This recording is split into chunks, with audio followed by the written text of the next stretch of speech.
Buenas tardes y bienvenidos a su programa Salud TV. Estamos en un día más en su cita médica todos los días con Canal 21. Este día vamos a estar hablando sobre un tema del cual usted poco conoce, pero precisamente queremos que aprenda algo nuevo. El tema es mieloma múltiple. Veamos la siguiente cápsula para ver un poco de qué se trata y al regreso les presento a nuestros invitados.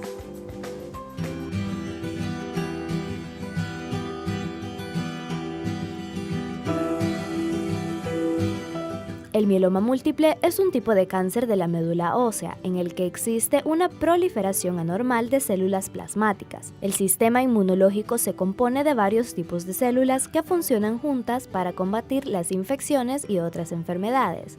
Los linfocitos son las células principales del sistema inmunológico y están en muchas áreas del cuerpo, tal como en los ganglios linfáticos, la médula ósea, los intestinos y el torrente sanguíneo. Además, existen dos tipos, células B y T.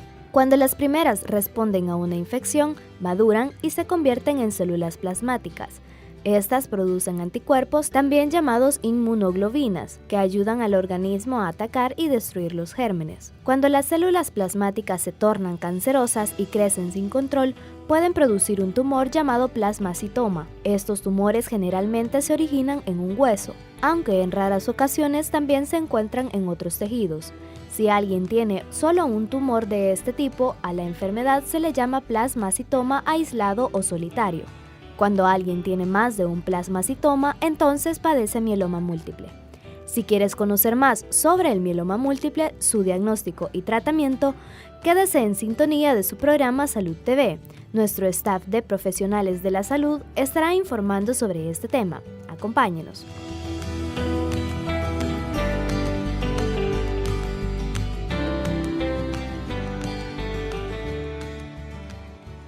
Bueno, y para hablar de este interesante tema vamos a darle la bienvenida a nuestros invitados. La primera de ellas, nuestra amiga oncóloga, la doctora Flor Cuellar. ¿Cómo estamos, Florecita? Buenas tardes y bienvenida. Buenas tardes, muchísimas gracias por la invitación. Pues alegre de estar nuevamente con ustedes para que platiquemos un poco sobre el mieloma múltiple. Gracias a usted por aceptar la invitación. Gracias. Y también le damos la bienvenida a nuestro amigo, el doctor especialista en patología, el doctor Pablo Escobar. ¿Cómo estamos, Pablito? Muchas gracias, mucho gusto de estar aquí con ustedes y esperamos pues ayudarle a la población a conocer un poco de esta enfermedad, que dicho sea de paso, es una enfermedad muy grave, pero que si la diagnosticamos a tiempo, tiene un buen tratamiento.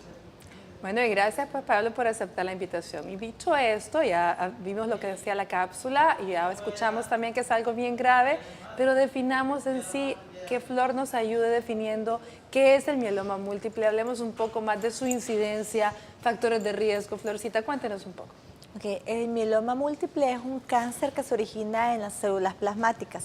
Las células plasmáticas, posteriormente vamos a ver de dónde nacen, ¿verdad? Lo vamos a ver en una imagen.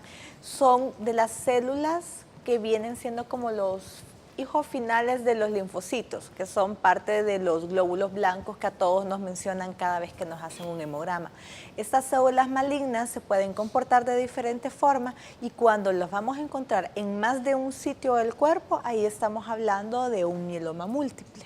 Muy bien, Flor, me llama la atención. Entonces es un cáncer que está a nivel de células sanguíneas. Células sanguíneas. Tenemos unas imágenes, no sé si las tenemos listas para que Florcita nos pueda contar de qué se tratan. Hablemos un poco de qué es lo que nos va a enseñar en esas fotos. Ok, en las fotos lo que vamos a ver es cómo, aquí tenemos la primera, pues vamos a tener, creo que todos hemos escuchado hablar de las células madres. Entonces, para formar nuestra sangre tenemos una célula madre sanguínea.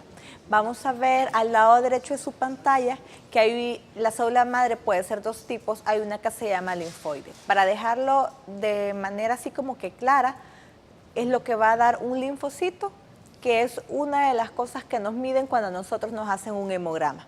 Si ustedes ven, los linfoblastos pueden ser de dos tipos cuando llegan a ser maduros. Entonces el linfocito B, cuando él se ha madurado, se convierte en una célula plasmática.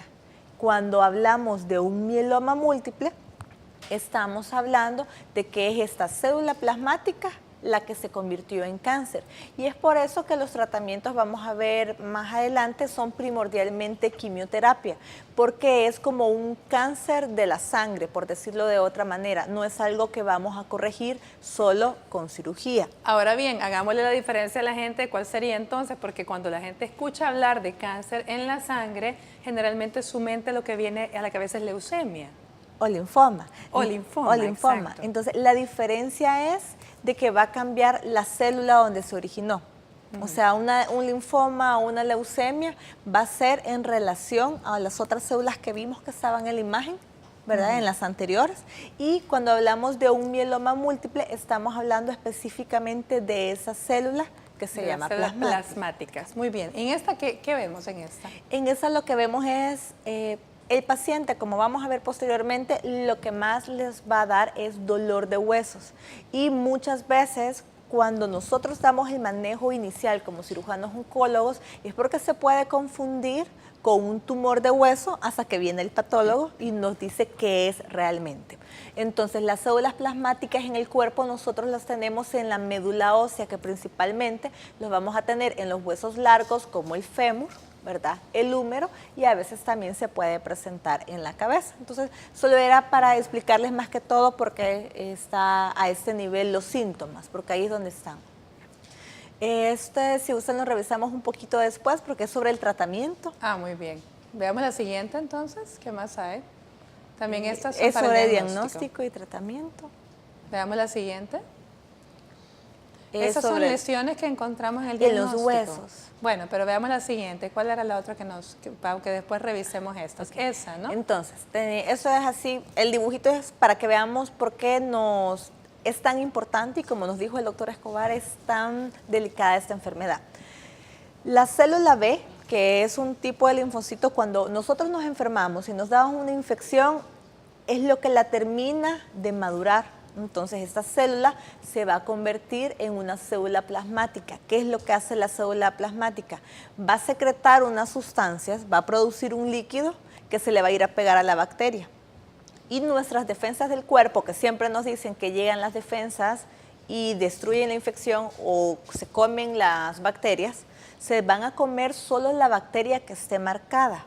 Es como que le pongamos un post-it o la marquemos con una X y digan, La a esta marquemos con matar. un plumón fluorescente y le dijéramos, a esta vamos a matar. A esta vamos a matar. Okay. Entonces, el problema es que si nuestra célula plasmática tiene cáncer, no las marca. Y por eso es que ellos les da infección a cada rato.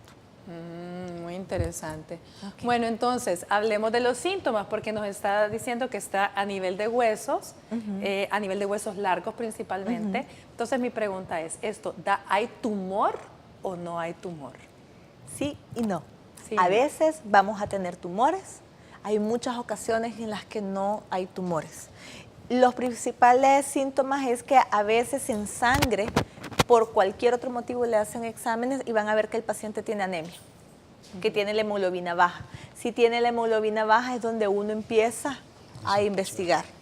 Y además de eso es cuando no tiene... Pero no solo es hemoglobina baja, me imagino que también ha de haber alguna otra célula que esté baja a nivel de hemograma. Sí, la hemoglobina, los glóbulos blancos y en algunos casos también las plaquetas. Pero lo que es más frecuente es la anemia. Y normalmente nosotros creemos que una anemia es solo por desnutrición. Y a pesar que en la gran mayoría de los casos puede serlo, puede ser el primer signo que tenga un paciente que tiene algo más grave. Eso es cuando no hay tumor. Cuando hay tumor, a veces el paciente lo que dice es que me duele la pierna. Me duele la pierna, va con un ortopeda o un cirujano oncólogo, con un médico, le deja unos rayos X y vamos a ver la imagen que vimos anteriormente, que se ve como que un huequito. Ah, muy bien. Tal vez podemos poner la imagen donde estaba el cráneo, ¿sí? Sí. La radiografía del cráneo. En esa se veían unas rueditas. Unas rueditas. Como que fueran pequeños hoyitos. Ensacabocadas. Ensacabocados. Son las lesiones ensacabocados. Son lesiones ensacabocados. Normalmente se vería pues todo como más blanquecino, digamos. Si ustedes ven es más gris, es más oscurito lo que señala la flecha y se llama una lesión ensacabocado. ¿Y todas las demás que vemos alrededor son de lo mismo? Son de lo mismo. Solo que esa es la más grande. Solo que esa es la más grande, ¿verdad? Entonces, eso lo podemos ver en las caderas, en el húmero, ¿verdad? Que es nuestro hueso del brazo, y en el fémur, que es en nuestro hueso del muslo, de las piernas. Muy bien. Doctor Escobar, hablemos un poquito de factores de riesgo y de esto que me comentaba usted antes de comenzar el programa, de la asociación a un virus. Muy bien. La enfermedad mieloma múltiple se denomina así cuando hay varios órganos involucrados. Pero si solo tenemos un órgano tomado, que casi siempre es la médula ósea, hablamos de plasmocitoma. Se ha asociado fuertemente la génesis de esta enfermedad con la presencia de un virus, el virus de HB8. Este virus está relacionado, además del plasmocitoma, con inmunodeficiencias. Hablamos entonces del virus de inmunodeficiencia humano o SIDA. Este es uno de los factores de riesgo, la asociación que existe, y lo podemos explicar con los datos que muy bien doctora Cuellar nos ejemplificaba al conocer cuál es la célula origen de este mieloma múltiple o plasmocitoma. Siendo las células de defensa las que están afectadas o las que van a dar origen a esta lesión, pues debemos de ver la asociación que hay con entes virales que están en el medio ambiente y que por alguna razón van a bajar nuestras defensas. En ese momento es que podemos tener aparecimiento de estas enfermedades. Muy importante señalar, y esto para la población salvadoreña, el siguiente acróstico, como CRAV. Mencionábamos antes la sintomatología, ¿no? CRAV, la C es por calcio, aumento del calcio nos debe de llamar la atención en un paciente para sospechar mieloma múltiple. CRAV como cangrejo. Exactamente, sí, como CRAV en inglés. La R es de riñón, hablaríamos de insuficiencia renal, pruebas renales que están bajas y que nuestro riñón está funcionando inadecuadamente. La A es de anemia, como muy bien se mencionaba antes, y la B de bone, como hueso, que es el sitio predominante donde vamos a encontrar estas lesiones. Bueno, mire, la verdad es que esto como acróstico para fines de docentes, ¿verdad? Está muy bueno para que nos recordemos. Realmente, entonces va a estar afectado los riñones, el calcio, los huesos, y vamos a tener anemia. Así es. Esos son el acróstico que debemos recordar en relación a esta enfermedad. Correcto. Bueno, vámonos a una pausa comercial y volvemos con más de Salud TV y el tema de hoy, que es mieloma múltiple.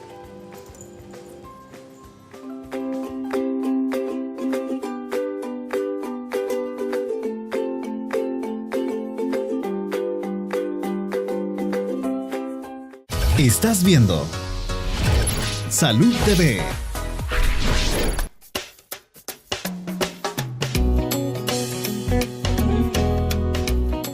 Bueno, creo que es la falta de cuidado de la persona, y pues yo creo que pero también hay partes en las cuales, por ejemplo, el agricultor, con los pesticidas y todo eso, también eso creo que es lo que mata cáncer. Eso es lo primero. Bueno, también como llama la falta de buena alimentación, porque una úlcera cancerosa se lo lleva la mala alimentación y todo contaminado. Usted come pescado y contaminado. El mucho fumar, digo yo, no, la contaminación que hay en todo aquí. Descuido porque pues, no anda pasando una consulta, ¿va? Y si estamos hablando que es digamos, enfermedad, a veces los cánceres son hereditarios.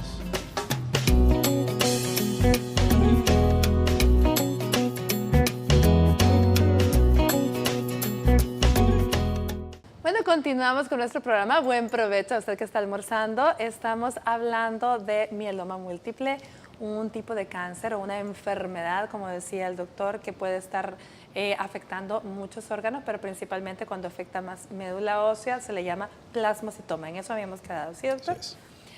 Hablemos, además de los síntomas, Florcita, usted había dicho que generalmente la anemia o el dolor de huesos. ¿Hay algún otro síntoma por los cuales deba la gente consultar y se pueda llegar a ese diagnóstico? Sí, es una persona que frecuentemente va a estar presentando infecciones, gripes, catarros, neumonías, y tal vez no es que tenga un dolor, sino que va a ir a consultar por esto. Sí, porque el paciente se siente mal, llega, como el doctor bien explicó, va a tener el calcio elevado en sangre. También son personas que pueden quejarse de estreñimiento o de dolor abdominal, porque el calcio elevado nos puede dar este problema. También pueden presentarse con tendencia al sueño, ¿verdad? que es por lo mismo del calcio elevado y también por la misma anemia. Y en algunos casos el diagnóstico lamentablemente se hace hasta que el paciente levantó un jarrón, levantó un pichel con agua y sintió un dolor y se fracturó. Entonces, y es porque estos huesos son como más porositos. Por lo mismo de la célula plasmática, ella manda señales que hacen que las células que se comen el hueso para hacer un balance trabajen más de la cuenta. Y entonces, por eso es que vemos la imagen de sacabocado y por eso es que los huesos se ponen más débiles. Entonces, otro de los síntomas importantes son las fracturas. Las fracturas patológicas, como llamamos nosotros, porque no es una fractura, no es lo usual. Una cosa es que usted tenga un accidente, se golpee fuertemente y pueda tener una fractura, a obtener una fractura tan patológica como después de levantar un jarrón, algo pesado, decía, un jarrón o dar un algo paso. pesado, o sencillamente dar un paso y medio se dobla un tobillo y quebrárselo. Eso no es lo usual. Hablemos entonces del diagnóstico. Vamos a ver, doctor Escobar. Muy bien. El diagnóstico dependerá de cuál de las presentaciones tenemos de la enfermedad. Y muchas veces con un examen, un hemograma y un frotis de sangre periférica es suficiente para que en nuestra mente, como médicos tratantes, pensemos en esta enfermedad como posible diagnóstico. Pero tenemos que llegar a la acuciosidad de lo mismo. Y esto lo vamos a lograr si estamos ante un plasmocitoma a través de un examen de médula ósea, que como teníamos en las imágenes previamente observadas, cuando tenemos al paciente en posición dorsal, obtenemos la biopsia de la cresta ilíaca. Donde tenemos la cadera, la imagen que teníamos donde de la estaba cadera. la cadera. Exactamente. En esa tal vez podemos verla, le pedimos el favor a nuestros amigos de producción, En que era donde estaba la cadera, ahí es de donde vamos a ir a obtener la Exactamente. biopsia. En esa imagen podemos observar el sitio idóneo para obtener la biopsia de médula ósea. La biopsia de médula ósea está acompañada de un coágulo de sangre que está contenido en la médula. ¿Por qué? Porque es importante ir a cuantificar las células plasmáticas presentes en la médula ósea. Pero no solo cuantificarlas, sino también observar al microscopio la morfología de estas células plasmáticas. Cuando veíamos también en esta imagen, observamos la piel, lo más externo, el hueso y la médula ósea. Ahí en esa médula ósea están circulando todas las células que la doctora Cuellar nos mencionaba en la parte principal de esta cápsula. Luego, cuando tenemos esto al microscopio, hacemos un conteo de cada una de estas células y de la morfología. Vamos a ir a observar el núcleo y el citoplasma de cada una de estas células y observar si tienen anomalías. El cáncer realmente es bien feo. Hasta en el microscopio se ve feo.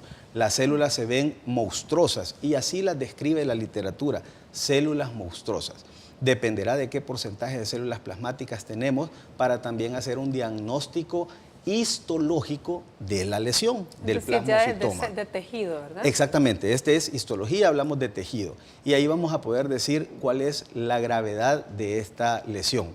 Pero hoy día no basta con que yo al médico oncólogo, al médico tratante, le diga su paciente tiene un plasmocitoma. Tengo que hacer pruebas especiales que se denominan inmunistoquímica. Son pruebas en las cuales a través de anticuerpos voy a reconocer antígenos en la superficie de las células. Es decir, como la imagen de llave cerradura. Una llave todos sabemos que solo entra en una cerradura en particular. Y solamente esa abre. Y solo esa abre. Así funciona la inmunistoquímica. Son marcadores antigénicos, son anticuerpos que van a ir a reconocer el antígeno de superficie de una célula y solo en aquella que tiene la misma morfología va a ser capaz de reconocer. Esa me va a dar una señal colorímetra, es decir, de color, y yo voy a poder decir, tengo tantas células plasmáticas anormales en mi paciente. Con eso yo voy a poder ayudar a hacer el diagnóstico. Muy importante en este punto. Para hacer el diagnóstico de esta enfermedad y de cualquier otra enfermedad, sobre todo de cáncer, es importante la correlación clínico-patológica, es decir, el médico tratante y el patólogo. Porque el patólogo está con el microscopio haciendo un diagnóstico, pero no tiene el paciente enfrente. No tiene al paciente enfrente. Tejido. Exacto. Necesito hacer la correlación de que el paciente tuvo una fractura levantando un jarrón. El paciente tiene anemia, tiene niveles séricos de calcio elevados. Muchas infecciones o en el está caso padeciendo que esté asociado infecciones a un VIH. o está asociado a alguna otra enfermedad de base. Con todo eso, yo armo mi rompecabezas sumo los hallazgos histológicos y puedo ser capaz de hacer diagnóstico. En la actualidad existe también, además de la inmunistoquímica, la citometría de flujo, que es otra técnica por la medio del cual puedo detectar exactamente qué tipo de células están afectando a mi paciente. Con esos yo puedo hacer mi diagnóstico exacto y decirle al médico tratante, por favor, trate al paciente de tal forma, es decir, con este diagnóstico. Con este diagnóstico, Así muy es. bien. Entonces, Florcita, hablemos del tratamiento. Ok. Ya media vez obtenemos los datos que el doctor Escobar nos ha dado, que generalmente el patólogo le va a dar, el tipo de cáncer que tiene, el nivel, la severidad sería. Sería el y grado la de severidad. El grado de severidad y lo que diga la inmunohistoquímica. ¿Qué vamos a hacer? Cuando ya tengamos esa información, vamos a reunirlos con otros exámenes que nosotros hemos hecho de sangre y se va a buscar de los anticuerpos que el doctor mencionaba. También hay algo que se llama inmunoglobulina. La principal lleva el nombre de M, la letra M, y dependiendo de los valores de estas dentro de la sangre, así es el estadio y así es el tratamiento. Los pacientes en estadios tempranos, donde casualmente encontramos la enfermedad y no tienen síntomas y no tienen el tumor aislado, que decía el doctor, el plasmocitoma, entonces ese tipo de pacientes inclusive pudiese dejar sin observación, aunque es una cantidad muy pequeña de pacientes, sí se puede dar el caso. Cuando no, lo que se da es quimioterapia, y la quimioterapia también, el tipo específico va a depender si el paciente es candidato a tener un trasplante de médula ósea, ¿verdad? O no. Actualmente en el país sí se hacen trasplantes de médula ósea, por si tenemos la duda, ¿verdad? Sí se está realizando. No es una sola persona quien lo hace, generalmente es un equipo el que va a tratar al paciente. En realidad, en mieloma múltiple, como ya decíamos que era una enfermedad de la sangre, es un oncólogo médico el que va a dirigir al equipo. A la par vamos a ver cirujanos, patólogos, nefrólogos, en ocasiones ortopedas y neurocirujanos, como vamos a ver posteriormente para el resto del tratamiento. Muy bien, por lo tanto es importante que recuerde que este es un manejo siempre por un equipo multidisciplinario, como en la mayoría de enfermedades, especialmente cuando a cáncer se refiere, ¿verdad? Bueno, muchísimas gracias por habernos acompañado. Realmente nos han iluminado mucho con sus conocimientos. La gente que está en casa yo sé que aprendió. Nos vamos a ir a una pausa comercial y luego vamos a continuar con las complicaciones más frecuentes del mieloma múltiple, según lo que los doctores nos han explicado. Ya volvemos.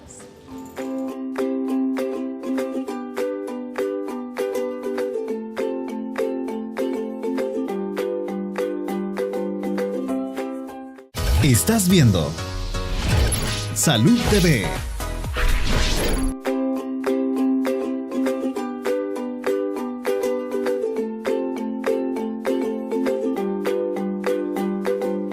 Gracias por continuar con nosotros. Estamos acá en nuestro programa hablando de mieloma múltiple y estoy acompañada por otros dos profesionales de la salud, especialistas en diferentes ramas, que nos van a aportar acerca de las principales complicaciones. Le damos la bienvenida al primero de ellos, el doctor Roberto Carlos Pineda, nefrólogo. ¿Qué tal? ¿Cómo está, doctor Roberto? Bueno, buenas tardes. Gracias por la invitación. Para mí va a ser un gusto hablar nuevamente acerca de enfermedades renales y en este caso de mieloma múltiple. Muchísimas gracias por aceptar nuestra invitación. Y le damos también la bienvenida al doctor Carlos Miranda, nuestro amigo ortopeda ya conocido por todos. ¿Qué tal, doctor Miranda? ¿Cómo está? Muy bien, gracias nuevamente por la invitación. Estoy siempre agradecido pues, y honrado de estar aquí con ustedes hablando pues, el tema ahora muy importante del mieloma múltiple. Pues, estoy para servirles. Gracias. Bueno, y nuevamente gracias a ambos por aceptar la invitación.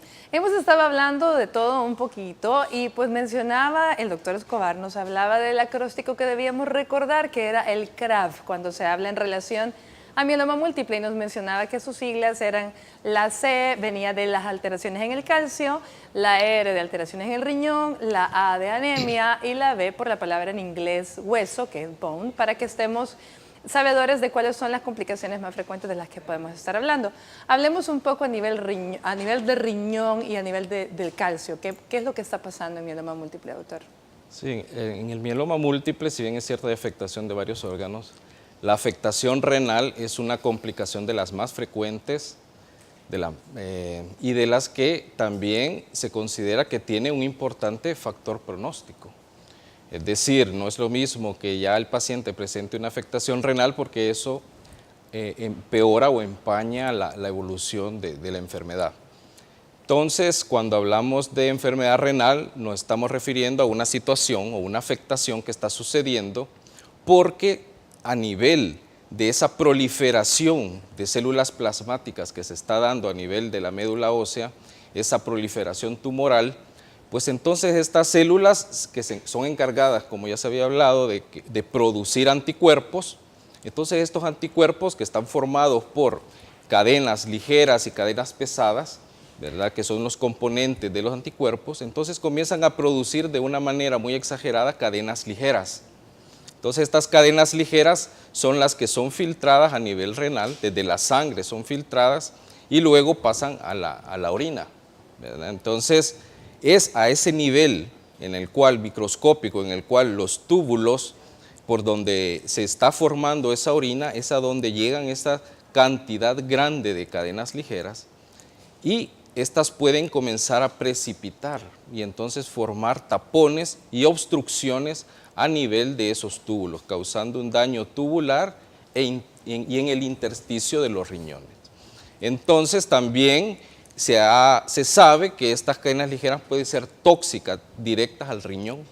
Entonces es así como estos pacientes pueden ir desarrollando una falla renal aguda, que también puede convertirse en falla crónica y por lo tanto complicar la salud del paciente, lo cual lo puede llevar a una falla tan importante que requiera de un tratamiento aparte para poder hacer la función que los riñones en ese momento dejan de realizar. Entonces, cuando el paciente deja sus riñones dejan de funcionar, entonces comienza ya lo que se llama un tratamiento extracorpóreo, terapia dialítica. Cuando hablamos de diálisis, no solo nos estamos refiriendo a tratar de hacer la función que el riñón no está haciendo en ese momento, sino también se sabe que ahora existen ciertos filtros que ocupamos en esas máquinas de hemodiálisis que nos van a permitir poder extraer esas cadenas ligeras para poder evitar la exposición a más toxicidad al riñón. La falla renal no solo depende de esa producción exagerada o desordenada de cadenas ligeras, sino que también está relacionado con la elevación de los niveles de calcio. Entonces, cuando hay un incremento de los niveles de calcio en la sangre, eso favorece la deshidratación y por lo tanto va a influir también en el empeoramiento de la función renal. Algo más también es que hay incrementos de niveles de ácido úrico.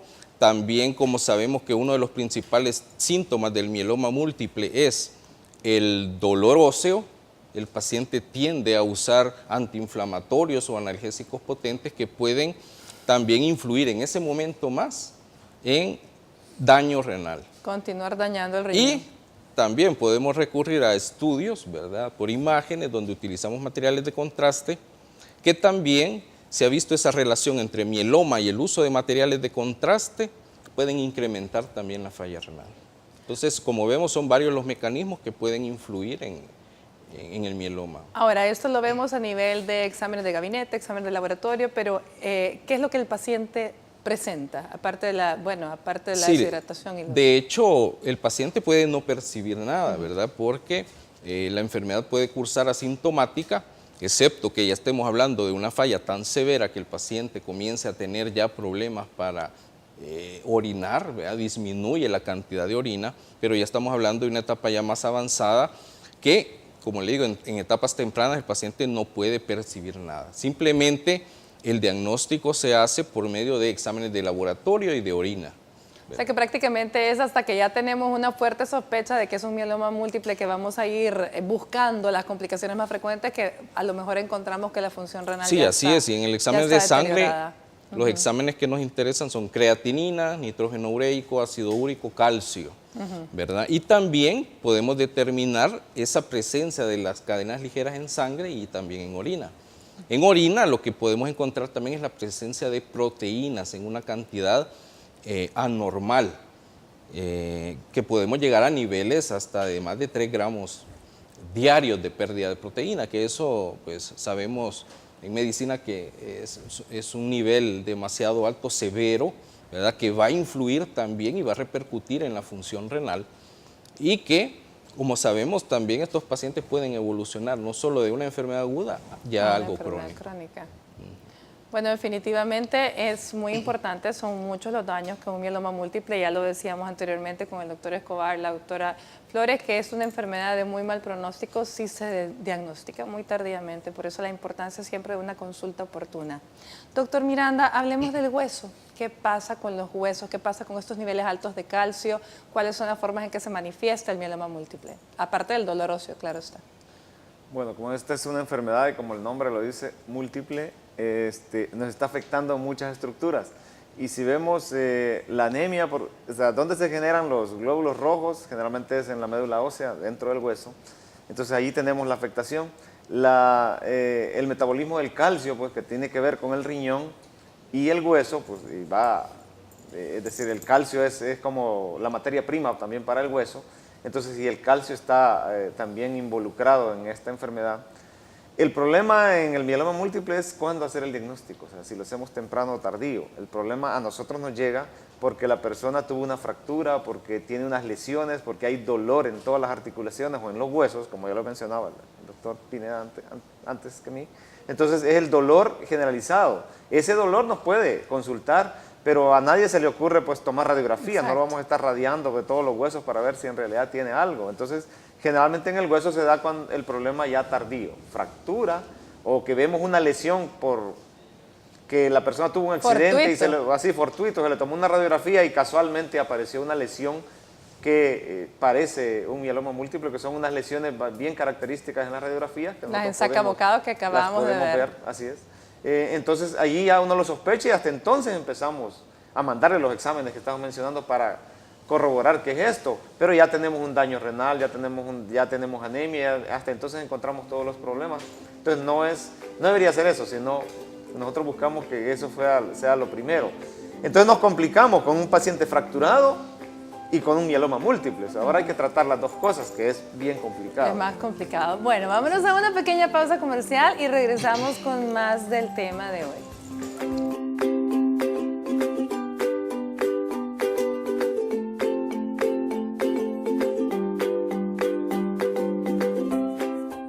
Estás viendo Salud TV.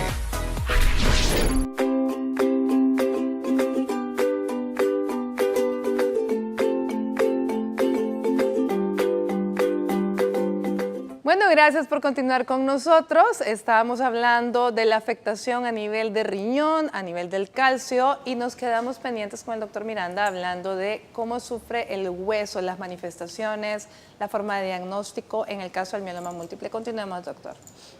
Bueno, hablaba que ya tenemos a una persona con una fractura, puede ser de un hueso largo, generalmente puede ser el fémur, la tibia o el húmero, que tenemos una fractura y diagnosticamos mieloma múltiple. Eso nos involucra anemia, cosa que primero hay que transfundirlo para poder hacer algún procedimiento y estabilizar el hueso, porque hay que estabilizar ese hueso, pues no podemos dejar la fractura ahí, pero con una tumoración, con esa lesión que tenemos, es bastante complicado. Entonces generalmente lo que hacemos son procedimientos de estabilización, no tal vez definitivos, sino que de estabilización, porque no podemos dar el tratamiento definitivo, porque debe ser ya en conjunto, de acuerdo al estadio, cómo encontremos según los exámenes al paciente. Además vamos a tener el deterioro renal, el problema de anemia, el problema del calcio, que no nos va a permitir hacer el tratamiento definitivo. Entonces es un tanto bastante complicado. Allí es donde tenemos que llamar al nefrólogo, al hematólogo, va a participar el patólogo, como el doctor Escobar, que nos está hablando aquí con nosotros. Entonces nos vamos a involucrar todo el equipo para dar el tratamiento, porque en general nosotros los ortopedas pues prácticamente solo llegamos casi al final, o a veces puede ser al principio de la enfermedad, pero la enfermedad ya está bastante avanzada. Entonces eso debe manejarse en equipo ya en ese momento cuando tenemos la fractura y el paciente en ese estado. Por lo tanto, creo que es importante recalcar que en el caso de un paciente que presenta una fractura, como ya describimos, patológica, es decir, una fractura que uno dice, ¿cómo es posible que se haya quebrado haciendo algo tan sencillo? Siempre el médico que lo recibe, en este caso el ortopeda o el médico de emergencia, tiene que tener en mente, ir un poco más acucioso y empezar a investigar un poco más, ¿cierto? Doctor Pineda, quería agregar. Sí, no, solo comentar de que las complicaciones renales en esta enfermedad, si bien es cierto, al momento del diagnóstico, pues representan una cuarta parte de complicación en esta etapa de la enfermedad al momento del diagnóstico, pero que durante la evolución de la enfermedad puede llegar hasta alcanzar más del 50%. Y la curación de este tipo de problemas, pues prácticamente el paciente que llega a necesitar de tratamiento de diálisis, pues el 50% puede lograr una reversión. Sin embargo, el resto va a necesitar de tratamiento dialítico de por vida. Entonces, como vemos, es una complicación severa y que empaña el pronóstico, aunque con los tratamientos que existen actualmente, pues el mieloma ha logrado mejorarle la calidad de vida al paciente y sobre todo la supervivencia. Aunque sabemos que en el mieloma pues, es una enfermedad que el paciente necesita de terapias continuamente. En raras ocasiones se va a poder suspender el tratamiento y si se suspende, pues el paciente va a tener que volver a necesitar de tratamiento en algún seguimiento de su enfermedad. Entonces hay que prestar atención a todas las señales que esta enfermedad nos puede dar porque estamos hablando de una enfermedad sistémica.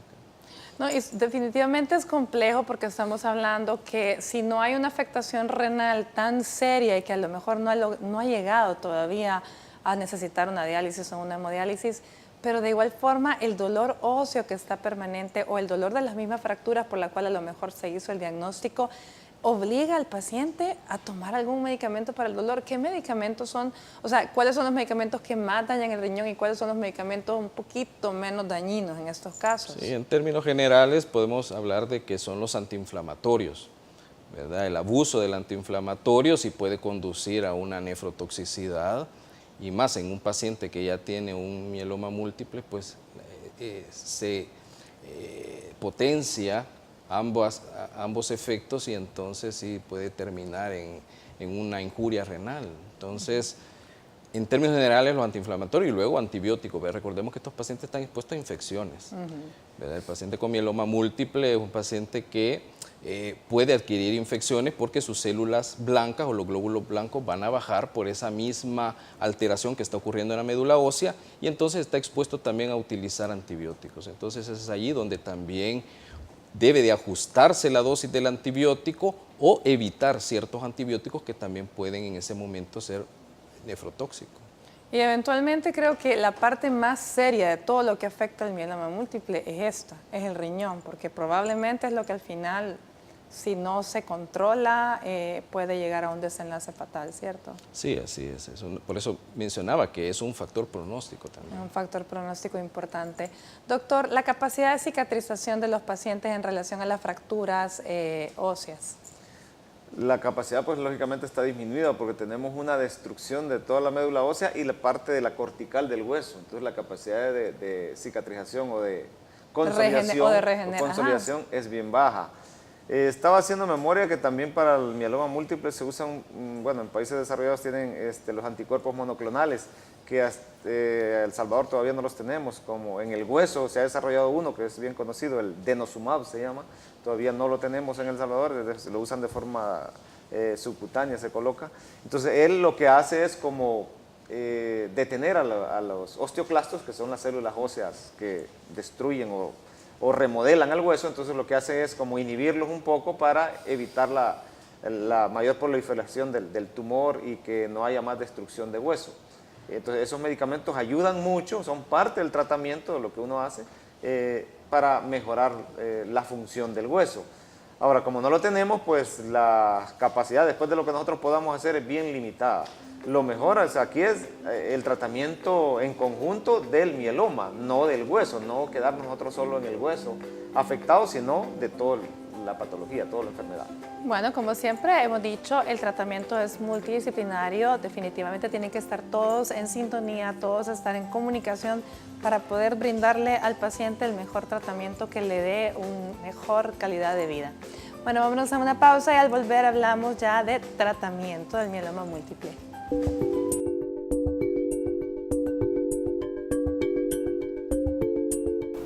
Buenas tardes amigos de Salud TV, les saluda el doctor Iván Solano Leiva, médico infectólogo de adultos, y hoy hablaremos acerca de las infecciones más frecuentes que pueden padecer los pacientes con mieloma múltiple.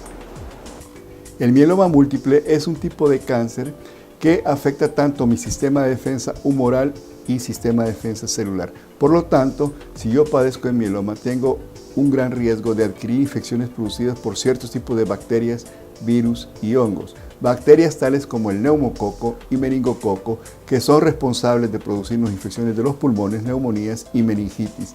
Además, infecciones virales por herpes virus, gripe por influenza están en riesgo incrementado, y con respecto a los hongos, hablamos de Pneumocystis carini, que es un hongo que puede producirnos afectación de los pulmones.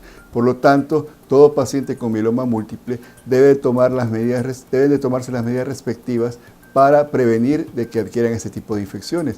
Estas pueden ser administrándole antibióticos, tales como el trimethoprim sulfa, administrándoles también vacunas contra influenza, neumococo, meningococo. Esto ayudará a prevenir este tipo de infecciones. Por lo tanto, si usted o tiene un familiar que padece mieloma múltiple, debe ser evaluado para las vacunas. El consejo que me gustaría darles a los familiares y a pacientes que sufren de mieloma múltiple es que ante cualquier infección que se presente en estos, deben de consultar de manera temprana para evitar que se complique este proceso infeccioso. Soy el doctor Iván Solano Leiva, infectólogo de adultos para Salud TV. Nos vemos en la próxima.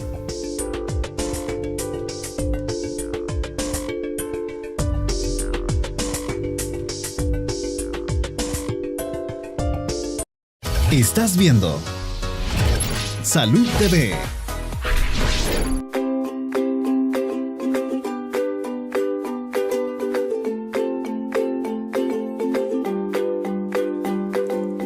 Bueno, y entonces ahora retomamos nuestra intervención con la doctora Flor Cuellar y el doctor Pablo Escobar. Vamos a hablar del tratamiento del mieloma múltiple y por supuesto del pronóstico. A ver, doctora Cuellar, entonces, ¿qué vamos a hacer? Ya media vez tenemos el diagnóstico. Ok, como habíamos comentado anteriormente, tenemos el diagnóstico y vamos a ver tanto la etapa que tiene el paciente y la clasificación. Porque cuando hablamos de tumores malignos, de las células plasmáticas, vamos a retomar lo que nos decía el doctor Escobar hace un momento. Primero vamos a tener si es un mieloma y si es un plasmocitoma. Si estamos hablando de un plasmocitoma, y vamos a empezar por este porque su manejo es un poco más fácil, el plasmocitoma lo que tiene es de que puede haber de dos tipos, un plasmocitoma óseo y un plasmocitoma extramedular. Cuando hablamos de plasmocitoma óseo, a veces se da principalmente, ¿verdad?, como nos decía el doctor Miranda, dentro de la médula ósea y nos va a afectar, por lo tanto, el hueso. El tratamiento para este tipo particular es con radioterapia. Son pocas las ocasiones en las que vamos a necesitar una resección quirúrgica, aunque, pues, como en todo en la medicina, pudiese haber una excepción. ¿Qué nos va a hacer la radioterapia? Los plasmocitomas viene a ser similar a un mieloma múltiple y no lleva el mismo nombre, con la diferencia de que no está en múltiples lugares, sino que son solitarios y que también no da las complicaciones a nivel sistémico que estábamos revisando anteriormente. Entonces, basta con la radioterapia, esto va a ayudar a quitar el dolor, a disminuir el riesgo de fractura y asimismo, pues, a erradicar la malignidad. De ahí tenemos los otros tipos de plasmocitomas, que son los extramedulares, que podemos tener en otros tejidos que no sean hueso. También se pueden tratar con radioterapia y si por A o B razón no fuese factible, pues se puede resecar. O si, y se da en algunos pacientes, no tienen síntomas y se reseca creyendo que es otra cosa, ¿verdad? Se manda a biopsia y es en ese momento donde el patólogo nos dice, mire, es un plasmocitoma, y ahí pues uno empieza a hacer, quizás un poquito en sentido contrario, ¿verdad? Al revés, pero empieza a hacer todo el estudio que habíamos hablado al inicio, porque fue la manera en que se descubrió este cáncer. Cuando hablamos de mielomas múltiples, vamos a ver principalmente de dos tipos. El mieloma múltiple, que le decimos quiescente, eso significa casi siempre, cuando haciendo la comparación, cuando nos hablan de parásitos, hablan de quistes, que es como que la forma inactiva del parásito. Entonces lo trasladamos a algo maligno. Entonces cuando decimos quiescente nos referimos a eso, a un quiste o algo como dormido. Estamos hablando de un mieloma múltiple que prácticamente en algún estudio por otra cosa nos dimos cuenta que el paciente tenía esta enfermedad, pero por lo demás el paciente es asintomático. Y ya que es asintomático, pues su tratamiento consiste en una vigilancia activa en la cual él va a ir a consultar con su oncólogo cada 3 meses y en algunos casos, a medida vaya pasando el tiempo y se vea de que pues, no avanza la enfermedad, puede extenderse a cada 6 meses. Los estudios que normalmente va a llevar van a ser los de sangre, los de orina, de huesos, como hemos visto anteriormente, y cuando es necesario se hacen biopsias de médula ósea, como al inicio, y en esa parte pues el doctor Escobar nos va a comentar qué es lo que se busca y qué es lo que ve el hematoncólogo para en ese momento ver si le va a dar tratamiento o no. Vaya, le tiraron la pelota, doctora, así que hoy le toca a usted contarnos. Bien, quizá tomando como un resumen de todo lo que hemos platicado en esta mañana, lo importante es el manejo multidisciplinario. Toda enfermedad debe ser abordada no solo por un médico. Hay un médico de cabecera, que es el encargado de tener la sospecha clínica, pero posteriormente es todo este grupo multidisciplinario el que va a llevar a feliz término la enfermedad. En estas biopsias repetidas, lo que buscamos, obviamente ya hicimos el diagnóstico de plasmocitoma, hoy tenemos que hacer un conteo de estas células plasmáticas. Es importante el conteo de células plasmáticas y como lo hemos mencionado en el principio del programa, la calidad de estas células plasmáticas, la atipicidad que puedan presentar y también la presencia de ciertas estructuras que las conocemos por el nombre de quien las desarrolló hace más de 200 años, los cuerpos de Russell. Los cuerpos de Russell, tal como lo ha comentado en la porción previa a nosotros el doctor Miranda, las inmunoglobulinas se mantienen flotando en todo el organismo, pero cuando están en la médula ósea acumuladas en estos cuerpos de Russell, nosotros hacemos diagnóstico y le podemos decir a este grupo multidisciplinario, la enfermedad está en remisión o la enfermedad no ha respondido al tratamiento. Está activa, digamos. Está en una forma activa y no en una forma aquiescente como la doctora Flor nos ha ilustrado. Este momento de esta biopsia ya no es para hacer diagnóstico, sino es para decir la gravedad de la enfermedad y mucho mejor aún decir cuál ha sido la respuesta de nuestro paciente. Hay que recordar también las técnicas a la vanguardia que hoy sí ya las tenemos en nuestro país, como es la inmunistoquímica. Importante decir si estos plasmocitos siguen mostrando la antigenicidad que tenían desde el principio de la enfermedad o esta va en disminución y nuestro paciente puede ser diagnosticado incluso en un momento dado, curado de la enfermedad. Eso dependerá del abordaje pues, que nosotros demos a nuestro paciente.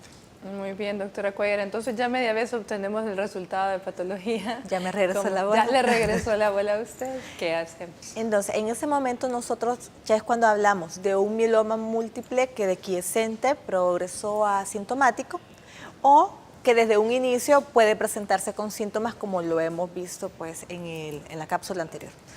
¿Qué es lo que se da? Primero, todo paciente con mieloma múltiple ya sintomático va a necesitar quimioterapia, ¿verdad?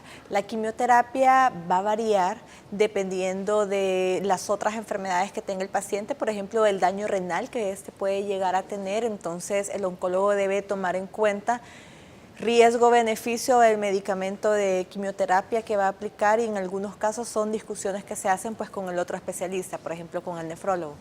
Aparte de la quimioterapia, de tomar en cuenta al paciente, debemos revisar si a un paciente se le puede trasplantar médula ósea, que usualmente son autólogos, que significa que toman la muestra de uno mismo, pero en algunas ocasiones, cuando no es factible, pues, y es un poco más difícil, se toma de otra persona que sea compatible. Antes y después de un trasplante de médula ósea debe recibirse quimioterapia y posterior a ese tiempo se sigue dando un tratamiento como de mantenimiento. La quimioterapia, a pesar que es el pilar o el eje principal, se va a acompañar de otros medicamentos como son los esteroides, ¿verdad? Y aparte de esto, algo que se llaman bifosfonatos. Si nos recordamos, a cada momento hemos estado echándole la culpa a unas células que se llaman osteoclastos, que hacen las que se nos dañen los huesos porque van a trabajar más de lo normal, por la misma enfermedad del mieloma. Entonces, los bifosfonato es un medicamento que le manda una señal contraria a lo que el cáncer ha hecho. El cáncer le dice trabaja más, el medicamento le va a hacer trabaja menos. Y de esa manera, el osteoclasto va a empezar a regularse y a trabajar un poquito mejor. Por eso es la importancia de esta parte del tratamiento. ¿Por qué damos esto? Nosotros lo damos para intentar de que disminuya esa destrucción de hueso. De esa manera va a disminuir el dolor y va a disminuir significativamente los riesgos de fractura. Otras especialidades que debemos de mencionar que nos apoyan bastante, además de ortopedia que nos ayuda a estabilizar, esto es neurocirugía cuando hay lesiones en columna que nos pueden dar un riesgo alto de daño a la médula, y aunque no haya fractura, hay ocasiones en las que debe de estabilizarse la columna para evitar mayores problemas. Bueno, mire, realmente hemos obtenido tanta información acerca de esta enfermedad, hemos hablado también del tratamiento, del diagnóstico, de las complicaciones, pero el tiempo ya se nos terminó.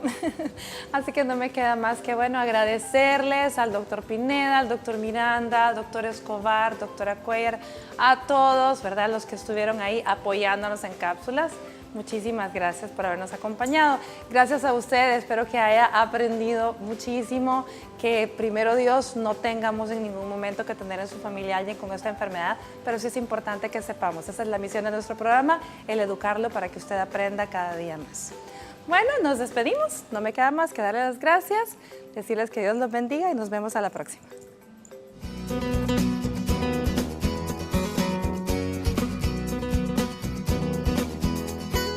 El cáncer puede ser prevenible si se lleva un estilo de vida saludable. Es por eso que te damos los siguientes consejos. Muévase más y siéntese menos. Póngase como meta hacer por lo menos 30 minutos de actividad física todos los días. Dé una caminata a paso ligero, ande en bicicleta o trabaje en el jardín. Busque formas de incorporar más actividad en su vida diaria y eliminar el sedentarismo. Coma más alimentos de origen vegetal. Incorpore más granos integrales, frutas, verduras y legumbres a su dieta. Estos alimentos contienen muchos nutrientes, fibra y pocas calorías. No fume ni mastique tabaco. El consumo de este está vinculado con al menos 15 tipos de cáncer y es responsable de aproximadamente el 30% de las muertes por esta enfermedad. Si fuma, deje de hacerlo. Si no fuma, no empiece. Tampoco permita que otras personas fumen a su alrededor. El humo ajeno también puede ser mortal. Recuerde que al presentar cualquier síntoma relacionado con cáncer debe acudir a un médico especialista.